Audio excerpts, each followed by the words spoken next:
if you're plagued by bouts of depression and anxiety, that does destabilize your identity. So it's almost by definition. But having said that, look, this is when habit and plan and strategy are so useful. So in the periods of depression that I've had, and some of them were long and certainly the most unpleasant experiences of my life.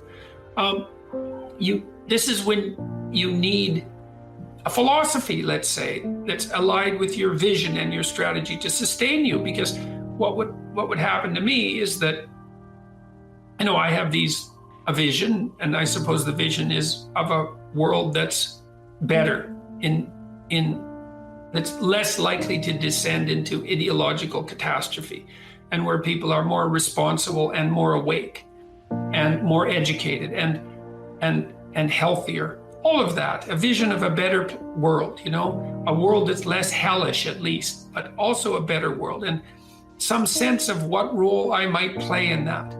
And so that's very motivating. Like, it's a profound goal to try to make things better. And you can do that locally. You can do that for yourself. You can do that for your family. You can do that for the broader community. And all of that's worth it, man. It's worth making some sacrifices for. It's worth suffering for to some degree. And then you decompose that into the day-to-day and week-to-week strategies and actions that you're undertaking, the plans and the activities that you're putting forward to make that dream a reality, to realize it. And then when the depression and anxiety come along, you think, part of it with depression, it's just bloody endurance. It's like you get up and you work through the next hour, you try to stay on track, you try to implement your strategic plans to the best of your ability, and you hope and you pray that you'll get through it. You'll get through it, and that the darkness will recede, and you stay on track. You eat even though you're not hungry. You get up even though you want to stay in bed. You interact with people even though you'd rather be alone. And it's the benefit of disciplined habits can sustain you. It's like the boat you're rowing in through a terrible storm, leaks and all, and maybe you'll be overwhelmed, but you have the boat and you can row forward, and that's what you've got. And so endurance is a huge part of it. And then I would say with its anxiety, it's the same thing. It's like, or very much the same. You're terrified and uncertain, but you move ahead to the best of your ability. And again, you operate at least to some degree on hope. And if you haven't got hope, then you've got blind, bloody endurance. And that's all motivated by some sense that you're working towards something that's worthwhile working toward, and that is, that's your own long-term well-being, to treat yourself properly. It's the stability and productivity and harmony and health of your family. That's a huge deal. And then it's whatever benefit you can be to the community. And if you have to limp along and drag yourself forward in order to maintain that pathway, then so be it, because it's better than the alternative. You need an ideal because you have nothing to aim at, but an ideal is a judge, and you always fall short of the ideal. So how the hell can you have the benefits of having an ideal without having the crushing blow that goes along with having the judge that always regards you as insufficient? So I was trying to work that out in the chapter, and this is something I've had to work out a lot as a clinical psychologist. It's like, let's say you need a goal, but we don't want to let your distance from the goal crush you. So you got to set up a goal, and then you got to break the goal down into parts so that you can move towards it, and you have a fairly high likelihood of doing it. So that's a bit of practical, I wouldn't say advice, it's because it's better than advice. It's some practical knowledge about how to go about achieving an aim. Set a high aim, but differentiate it down so you know what the next step is, and then make the next step difficult enough so you have to push yourself past where you are, but also provide yourself with a reasonable probability of success. It's also what you do with children, right? You want to push them because they need to grow up and be more than they are, right? But you don't want to crush them with constant failure. So what you do is aim high and make the goal difficult but proximal. I think a tremendous amount of what you might regard as shadow integration, which in the parlance of behavioral psychologists would be something like assertiveness training, right? It's training in how to stand up for yourself and for your, let's say, for your better self, which would be the self that you could use productively over a medium to long period of time that would be of use to you, but also of use to people around you. So it's a self that's bounded by the necessity of taking care of yourself, but also simultaneously taking care of the people around you. I think that the simplest way to start that work is to consult your resentment. You know, it's easy to become bitter about life and to become angry because, of course, life is difficult and it's full of disappointments, and people are also subject to betrayal on the part of themselves and on the part of people that hypothetically care for them. And so it's easy to get bitter and to be resentful. And resentment is a very useful emotion, even though I think it's one of the most damaging emotions if it's not dealt with properly. So if you're resentful, it basically means only one of two things. It either means you should grow up and quit whining and get on with your life, or it means that you're being subject to tyrannical forces of one form or another, maybe emanating from you, maybe a consequence of the natural environment, maybe a consequence of society. You're being subject to tyrannical forces and you're not putting your own best interests forward, like in that broader sense that I described. And I don't mean your selfish, narrow interests that only serve the purposes of instantaneous gratification. I mean your own best interests in terms of developing your character over the span of your life. If you're resentful, it either means that you're immature and that you should grow the hell up. And so you need to figure out how much of your resentment is that, and maybe allied with the desire to find other things or people to blame. But the other possible option is that you have something to say or do, right? Because you're in a situation where you're violating your own internal ethical standards and you're being required, pressured, let's say things you don't believe or to do things that you believe to be wrong. And you need to determine, you need to start to strategize and plan how you can rectify that so that you can say what you mean. Like if you're negotiating with a marital partner, for example, and there are issues in your marriage that aren't making you happy, well, the first thing is you have to take note of that, right? To see that you're actually unhappy. The second is that you have to be willing to engage in a certain amount of conflict, because in order to sort out what's disturbing you, you're going to have to lay your concerns out on the table and say, well, look, this is bothering me. You don't have to say, well, I'm right and you're wrong and you have to fix this. You have to say, well, I've noticed that this pattern of interaction or lack of interaction, say, in our relationship is making me resentful and angry. And the danger of that, of course, is you're going to take it out on yourself and your partner. The danger is passive aggressiveness. You know, you're not going to respond to your partner positively when they do something good if you're resentful about them. And you're not going to respond to yourself properly. And so you have to lay it out on the table, but sort of in a spirit of ignorant humility. It's like, look, I'm frustrated. I'm feeling this way about our relationship. Here's what I think might be going wrong, maybe on my part and maybe on your part. And here's what I envision as a possible solution. That's also really necessary if you're going to say what you have to say, which is to manifest yourself properly in the world. Is you can't just complain about what's wrong. You have to think, well, what would my minimal preconditions for satisfaction be? One of the things I've thought about a fair bit is the meaning of the Sermon on the Mount.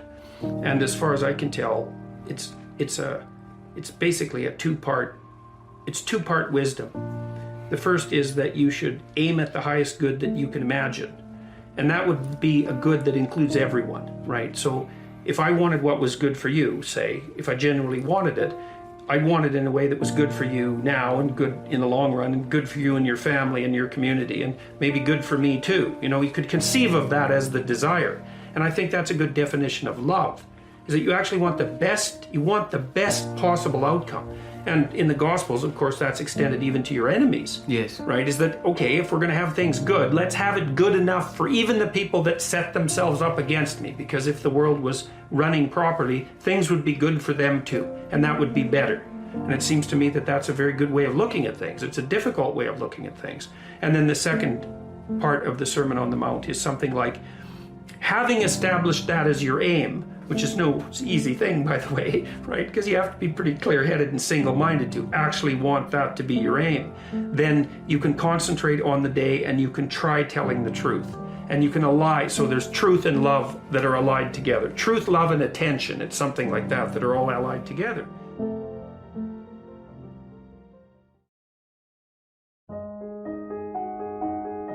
In the future authoring program, we built this section where you have to outline your most dismal future, right? What your future would be like if you let all your bad habits and characterological weaknesses have the upper hand. And the reason we did this is because you can't straighten yourself out merely as a consequence of hope. Let's say you lay out a vision for the future and you think about what your life would be, what you'd like your life to be like. And then that makes you hopeful and it motivates you because it gives you something worthwhile and higher order to work for, right? And that's useful. That's positive emotion working for you because positive emotion is experienced in relationship to goals. But it's not as useful as also being chased by something you're terrified by. And if you have a good sense of how you'd fall apart if you stayed weak and just exactly what kind of hell that would be, then when you determine to do something like to tell the truth and to say what you think and to not do things that you hate, then you're going to be pulled along by the purpose that your vision has provided for you, but also pushed along by your desire to avoid the worst forms of hell that you've already outlined for yourself personally. And that can also help you be brave enough to stand up in a situation that would require conflict, because if you have something to say and you have something to negotiate about with someone, then there's going to be a certain amount of conflictual dialogue that accompanies that, right? To lay out a set of problems and to describe the fact forthrightly that those problems characterize a relationship and then to seek for solutions is quite stressful in the short term. And it's really easy to avoid. And so people avoid it all the time. And then they store up grievances across the span of their relationships. And eventually the grievances mount to the point where they return in monstrous form and just eat everything up. That's where you get divorces, or that's where you explode at your boss and end up fired, or that's where you develop high blood pressure over 15 years because you can't stand all the accumulated monsters in your closet, and then you drink yourself into oblivion because you can't stand your life. That's all, very counterproductive. But it's easy to avoid that necessary conflict on a moment-to-moment basis because it's very stressful to speak forthrightly about genuine conflicts, especially when you're dealing with important parts of your life. But otherwise you don't straighten them out, and then you have to carry all that forward. So you need to be terrified of the consequences of not speaking your piece. And that can counterbalance the terror of actually trying to have a conversation. Add small goals. Now, if that doesn't work, like if you can't make the goals small enough to achieve, it might be that you're not being humble enough with regards to your conceptions of your own ability. But you can tell if the goal that you put forward is a reasonable one if you're actually implementing it. Because if you're not, then by definition, it's not a reasonable goal. Like let's say you're sleeping all the time and your room is just a bloody complete disaster. And you think, well, I should clean up my room. It's like, well, maybe you can't, but maybe tomorrow you could hang up 2 shirts, or you could move 2 shirts from your bedroom to the laundry room, or you could bag up a bag of dirty clothes that you could conceivably take to a laundromat. And you just do that one thing, If your room's a catastrophe and you do that one thing and then you did one thing like that for 15 days or 20 days, maybe your place would be in order. And so the trick is to get the trajectory right. You want to present yourself to the world in a manner that that doesn't disgrace you in some sense. That might be a good way to think about it. And you don't want to disgrace yourself, because the consequence of disgrace is emotional dysregulation, more pain, less positive emotion. And so the best way to present yourself is to stand up forthrightly and to stretch out, and to occupy some space, and you make yourself sort of vulnerable by doing that, because you open up the front of your body, right? But it's a sign of confidence, and that way people are most likely to give you the benefit of the doubt. And that's a good way to start regulating your mood. But not only does it directly regulate your mood to stand up, because it's so tightly associated, like postural flexion is associated with serotonin and emotional regulation, but also because if you straighten up and you present yourself in that manner, then other people are more likely to take you seriously. And that means they'll start treating you as if you're a number 1 lobster instead of a number 10 lobster. And that's another way that you can at least give yourself the bloody benefit of the doubt, right? And confront the world in a courageous manner. Life is difficult, and it's harder to do things than not to do them, and it's harder to do them well than to do them badly.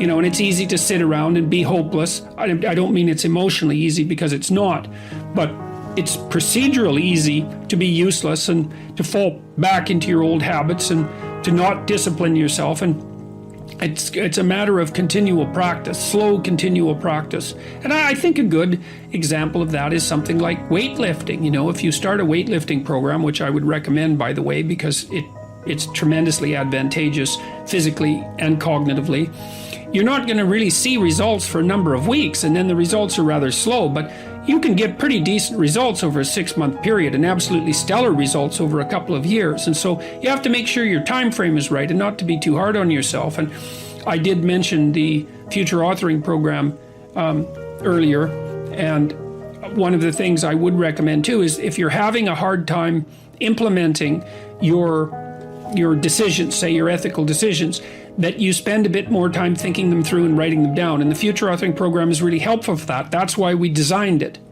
And so get your goals straight and continue to practice every day. And if you're not succeeding, then make your goals slightly smaller. You want to make your goals large enough so that they challenge you, but small enough so that you have a reasonable probability of succeeding at them on a day-to-day basis. And then you have to also understand that if you fail on a given day, like let's say you're trying to quit smoking and you quit for 2 weeks, and then you have a cigarette and you think, oh my God, now I've screwed it up. I'm not quitting anymore. You smoke a whole pack of cigarettes. It's like, well, there's a couple of mistakes there. And one is, well, just because you had a cigarette doesn't mean you failed. It just means that you had a cigarette. You can start stopping again the next day. And the fact that you had 1 cigarette in the last 2 weeks is a hell of a lot better than the 2 weeks that you had before that. And so you've got to be realistically humble. You've got to be ambitious enough in your goals so that you're pursuing something that you regard as truly meaningful and worthwhile. And maybe you can judge that to some degree if you think about someone you love attempting the same thing, and think about how you would feel if they managed it. And if you would feel good, then that's probably a good what would you say? That would be a good evaluation strategy to use on yourself. So you want your goals to be of sufficient nobility so that you can live with yourself properly if you're pursuing them, but you want them to be small enough so that you have a reasonable probability of implementing them. I talk to people about taking care of themselves like they're someone who they have responsibility for. And that's not a political issue too. It's an injunction to assuming that you have a certain intrinsic value, and that it's necessary for that value to manifest itself, for you to push yourself against the world, to challenge yourself, because otherwise what you're capable of won't manifest itself. It has to be developed. It has to be called forth by necessity, right? You have to pick a hard problem and try to solve it and push yourself against it and you have to try to do that truthfully and responsibly in order for what it is that you're intrinsically capable of and composed of to come to the forefront. And that seems like a very positive thing as far as I'm concerned, to encourage people to be responsible for themselves and for other people, and also to point out that you have a moral responsibility to do so for yourself just as you do for others. And I think that message has been very helpful to people. At least that's what they've told me. And it's predicated, the rule is predicated on the old Judeo-Christian idea, the oldest idea in some sense, that, that there's a relationship between logos, which is truthful speech and communication, and bringing things into being from chaotic potential. That's the idea that's put forward in Genesis. And also the idea that men and women alike are made in the image of God, which suggests that, like God, we have the capability of affecting potential, affecting the possible future and turning it into the actual present, and that we do that, at least in part, as a consequence of our ethical choices.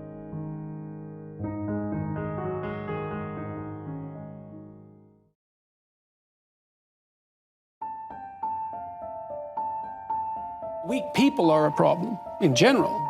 And I don't mean physically weak, I mean cowardly, let's say, and deceitful, because I'm thinking it more in terms of moral weakness. Well, there's a variety of reasons. First of all, if you can't support your own weight, let's say, then someone else has to do it. And that's not good. And then if you don't make your pathway, if you don't pick a forthright and useful and noble pathway through life, then you'll become bitter and too hurt by the tragedy of existence. And then you tend to seek your revenge wherever you can get it. And that's not good. So it's a mistake on all fronts. It's not good for you. It's not good for your family. It's not good for the community. It's certainly not a good medium to long-term strategy, because life is very, very difficult, and you have to be prepared for that. And I had a watcher the other night. He was at my lecture in Oslo, and he wrote me a letter. He was a 17-year-old boy, and he said that my work had been very helpful to him. His father had died suddenly about 6 months before. And he found his dad when he was dying and was very, very shocked and horrified and hurt by what had happened. And I had recommended on my YouTube lectures that one thing you could aim for was to be the strongest person at your father's funeral. And so that's what he did. And he helped his mom, and he wrote a 200-word eulogy and got through it. And so good for him. That's strength and necessary. It's a terrible thing that happened, but he did everything he could not to make it any worse than it had to be. But do you never see that showing weakness can be a strength too? Not weakness, vulnerability. That's a whole different thing. To admit to the fact that you're vulnerable, that's a form of courage. That's not a form of weakness. But that leads you to take whatever steps are necessary to deal with that properly. It isn't some facade that you're invulnerable. No one is invulnerable by any stretch of the imagination. All of the people that I know who have become successful in any way use a structured means to organize their time. They have lists of things to do. Like they have every day, there's a list of things to do that day. Every week, there's a list of things to do that week. Every month, there's a list of things to do that month. At every level of temporal resolution, there's a sequence of plans, and those plans are implemented on a day-to-day basis. You cannot be, and successful isn't the right way of thinking about it, because I'm not thinking about, I'm not really thinking about rising up the corporate ladder. You know what I mean? And that's sort of what success has come to mean in our culture. That isn't what I mean. You can't have a life that you're going to find acceptable without that, because you need the vision and the plans to give you purpose and direction. That's where all your positive emotion comes from. All your motivation is laying out plans that are worth attaining and then observing yourself moving towards them. That's the source of most positive meaning. And then also, without that structure, you're so lost that you're going to be anxious and overwhelmed. It's really like being in a foreign country, like isolated and alone with no map. I don't know where the hell I am. I don't know what the hell I'm doing. The rains are going to come, the storms are going to come, and maybe it's winter, and I don't know where I am or where I'm going. we actually have a biological instinct for meaning that orients us in the world. And that instinct manifests itself when we place ourselves in a position in the world where we're competent, where what we're doing is working, so that we're not too terrified and anxious, but also while we're simultaneously advancing ourselves and improving our ability to cope with the world. So for example, if you watch an athlete, a high-level athlete, who's at the peak of his or her performance, you see someone who's extraordinarily practiced at what they're doing and has developed the expertise necessary to do it. But then you also see them push themselves on that developmental edge to make themselves just that much better. And that function is associated with an intrinsic sense of meaning. And whenever you see anyone manifest that, you are automatically drawn to it. You see that when an actor pushes him or herself beyond their limits. You see that when someone speaks extemporaneously and manages it extraordinarily well. And I'm trying to help people understand that this meaning is a true phenomenon. It's not a secondary thing. And also to point out that most of the time, that meaning is associated with the adoption of responsibility. Make friends with people who want the best for you. And that's a meditation on my own childhood and adolescence to some degree. I had friends who wanted the best for me and friends who didn't. And, you know, they were friends who,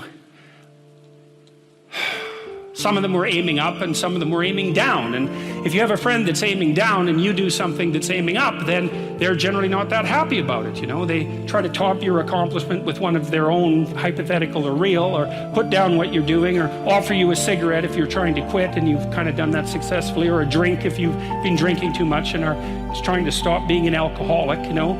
Or yeah, they're cynical and bitter and devoted towards no good. And sometimes that's family members too, and sometimes it's even part of you, you know. But this chapter is an injunction to people, is like you have an ethical responsibility to take care of yourself, you have an ethical responsibility to surround yourself with people who have the courage and faith and wisdom to wish you well when you've done something good, and to stop you when you're doing something destructive. And if your friends aren't like that, then they're not your friends. And maintaining your friendships with them might not even be in their interest. And so it's a tricky argument to make, because I'm not saying, you know, whenever anyone's in trouble, you should, you know, push them into a ditch and then give them a couple of kicks. That's not the idea. The idea is that, but I had a couple of rules I didn't write about. One was be careful about whom you share good news with, and another was be careful about whom you share bad news with. And those rules ring in people's minds quite quickly. A friend is someone you can share good news with, you know. You go to them and you say, hey, look, this good thing happened to me. And they say, look, I'm so happy that happened to you. Like, way to be. And they don't think, God damn it, why didn't that happen to me? And like, you know, you didn't deserve it. Here's a bunch of reasons you're stupid and why it won't work. It's like, that's not helpful. And so I would say, like, if people are, you know what, the other thing people are doing, if they're trying to drag you down, let's say, is they're trying to see if you'll put up with it. Because they have this idea that maybe life isn't worth living and things aren't good, and that if they can besmirch, let's say, to use an archaic term, something that's pristine and good, then they demonstrate to themselves that there is no true ideal and that there's no necessary reason to be responsible and to strive forward. And so they use you as a test case. You know, I'll just push you down into the low lobster bin and see how you respond. And if you put up with it, then yeah, my cynicism is fully justified. Make one room in your house as beautiful as possible. That's what I'm writing about now. I talked a lot already about the necessity of cleaning your room, which is, you know, in some sense a foolish piece of advice because it seems so obvious, but it's not obvious at all. And you'll find if you try it, especially if you're in a household that's not very functional, that you'll encounter obstacles that you couldn't imagine existed while you're trying to put your life in order. And you can take your surroundings beyond order and move towards beauty, and that's unbelievably useful because, well, beauty calls people to their higher being, I would say, and to make friends with beauty is to introduce yourself very carefully to one of the mysteries of life that make it worth living. The first proposition, you know, that life is suffering and that we make it worse with our malevolence, I think everyone understands that to be true. But the second is that the best way to confront that is to shoulder responsibility voluntarily and to live in truth. I think those are even more powerful ideas, because you could say that the cure for a malaise or the treatment for a disease is more powerful than the malaise or the disease itself. And if responsibility and truth are antidotes to suffering and malevolence, then that means that they have a power that's transcendent over suffering and malevolence.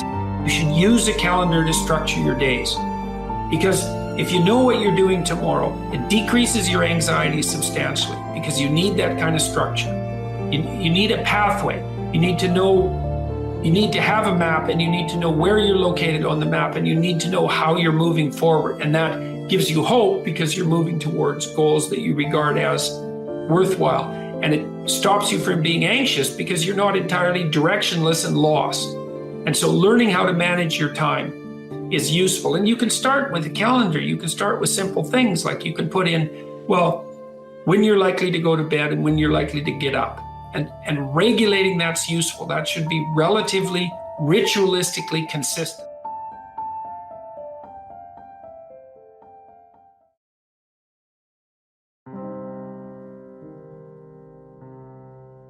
You can make your anxiety work against you or for you. And one of the ways I made a program called the Future Authoring Program that I think helps people do that. Because one of the things you see when you're talking to people and they're trying to solve problems is that they're afraid to face the problem. And so then their anxiety is working against them, and you can think about it as antagonistic to rationality. But then I could say, well, why don't you think for a while about what your life would be like if you didn't face this problem? Because if you think that through, if you have a problem and you really think through what the consequences are going to be in 3 to 5 years of not facing it, then you're going to get more afraid of not facing it than facing it. And that's great, because then your anxiety, instead of standing in front of you, instead of you having a dragon that's guarding the path in front of you, you have one chasing you down the path from behind. That's a lot more useful. And so, that's just a minimal example of the utility of getting your emotions and your thoughts aligned the same way. The same thing happens with aggression. One of the most common reasons that people come and seek psychotherapy really is because they're too agreeable. But what that means is they're not assertive enough. They haven't integrated their capacity for aggression, and so other people can push them around. And they're very conflict avoidant. And so the consequences of that across time is that you don't stand up for yourself well enough, and you get taken advantage of, and that spirals badly downward. And so partly what you do when you're doing assertiveness training with people is you find out what they're angry about. And they're usually angry if they're not assertive enough, because other people are taking advantage of them, or you could say because they're not putting their own necessities forward with enough force. It's hard to distinguish between those two things. But anyways, you get them to talk about what they're angry about. That often makes them cry, often many times. And then you get them to kind of envision what they would want to have instead, which they're often afraid to do, because people are afraid to think about what they want, because that makes it more clear when they're not getting it, and that's painful, right? Or maybe they're afraid of hoping, so they won't specify a clear aim. But anyways, you get them to think about what they might want instead. You get them to think about the costs of not pursuing that, and then you help them develop strategies for integrating their aggression and with their thinking, so that they can come up with a plan to approach the world in a more confident way. So for example, someone might come to me and say, I'm being bullied badly at work. And so then I'll say, well, what are your options? You have to put up with it? Well, we'll figure that out, because maybe you do. Maybe you don't have options. But here's how to find out. Get your damn CV together so it's pristine, right? It's ready to go. Get over your fear of a new interview, because people are generally afraid of that. Get over your fear of applying for a new job. Start thinking about what it would mean to have a different job. Start thinking about what it would mean to have a better job even, because maybe your fear is just making you stuck here. But I can tell you one thing, if someone's picking on you at work and you don't have options, you lose.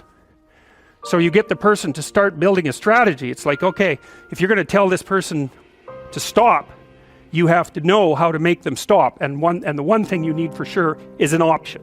And if you can't if you don't have an option, then maybe we start thinking about the fact that you need some more training or something like that, because you cannot negotiate if you don't have any power.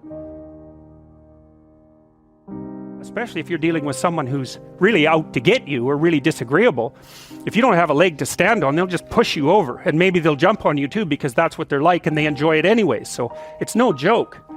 So you put your options behind you, and then you start to think about strategy. So I tell people, look, if you're being harassed at work, you document it every time it happens and you write it down. So you've got like 20 stories about it, and it's fully documented. And then you go confront the person at some point, but with at least 3 pieces of evidence. And you have some sense of what you tell them about what will happen if they don't stop. So you have to figure out, well, if they don't stop, what are you going to do about it? Leave? Not if you can't leave.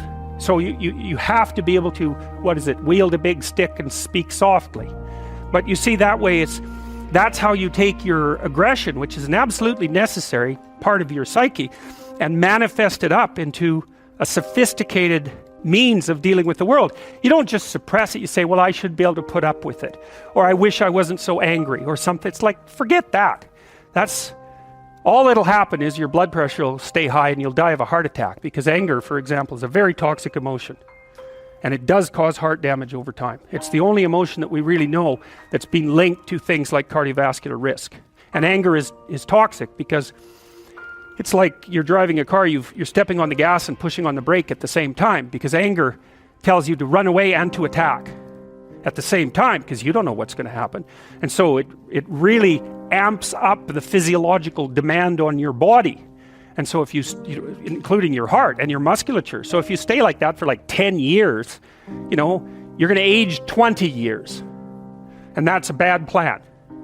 So you take your underground emotions and you integrate them into a sophisticated reality.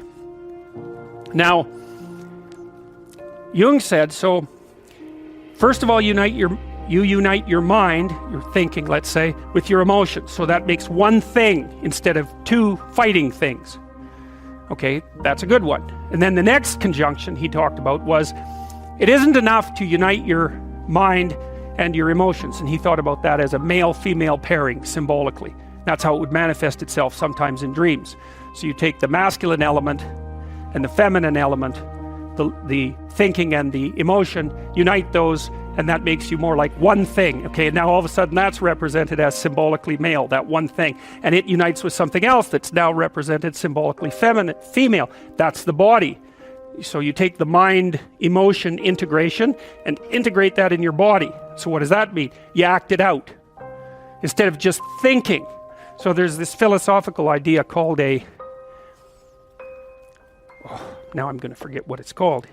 It's a contradiction in action. There's actually a technical term for it. But that's when you think and believe something, but you don't act it out.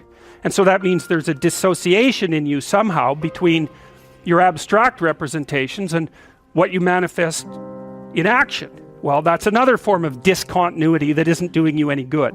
The driver's going one way and the car's going the other, and you won't even be able to understand yourself if you do that. But even more, you're not putting your principles into practice, so you're dissociated, your being is dissociated. So once you get your mind and your emotions working together, then the next thing to do is to act that out consistently.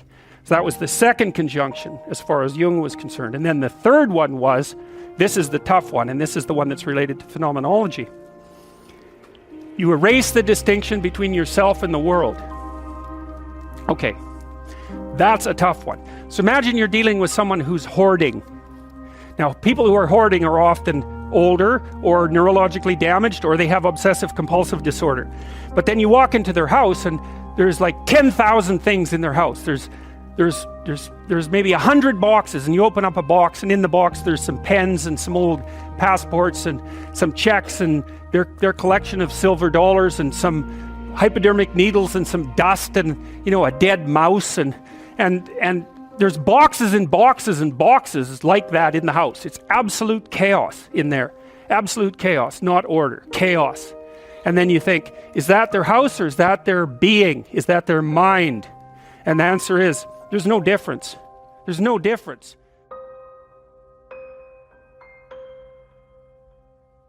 So, I could say, well, if you want to organize your psyche, you could start by organizing your room. If that would be easier, because maybe you're a more concrete person and you need something concrete to do. So you go clean up under your bed and you make your bed and you organize the papers on your desk and you think, well, just exactly what are you organizing? Are you organizing the objective world, or are you objecting your field, or are you organizing your field of being, like your field of total experience? And Jung believed that, and I think there's a Buddhist doctrine that's sort of nested in there, that at the highest level of psychological integration, there's no difference between you and what you experience. Now you think, well, I can't control everything I experience, but that's no objection, because you can't control yourself anyway. So the mere fact that you can't extend control over everything you experience is no argument against the idea that you should still treat that as an extension of yourself. So you could say, well, let's say you have a long-standing feud with your brother. Well, is that a psychological problem? Is that him? Is it a problem in the objective world, or is it a problem in your field of being? And it's very useful to think that way, because you might ask, what could you do to improve yourself? Well, let's step one step backwards. The first question might be, why should you even bother improving yourself? And I think the answer to that is something like, so you don't suffer any more stupidly than you have to.